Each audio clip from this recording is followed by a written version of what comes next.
This method can help answer key questions on the evolution of crystallization in iron-based metallic glasses with respect to varying time and/or temperature.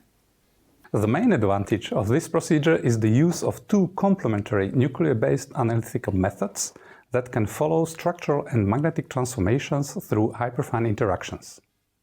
Mössbauer spectroscopy performed ex situ describes how the structure arrangement and magnetic microstructure appears after annealing at certain temperature and time, so it reflects a static situation.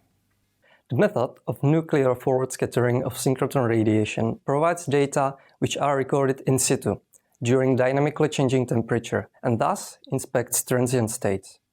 Demonstrating the procedure will be Dr. Irena Janotová, a junior research fellow from our laboratory.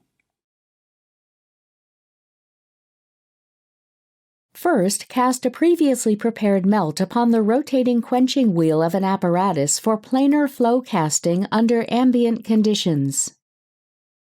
Check the amorphous nature of the produced ribbons by performing X-ray diffraction in Bragg-Brentano geometry. Use a copper anode and record the diffraction pattern from 20 to 100 degrees of 2 theta with an angular step of 0.05 degrees and acquisition of 20 seconds for 1 point. Next, prepare small pieces of the produced ribbons with a total mass of about 3 to 5 milligrams and place them into a DSC instrument. Perform the DSC experiment with a temperature ramp of 10 Kelvin.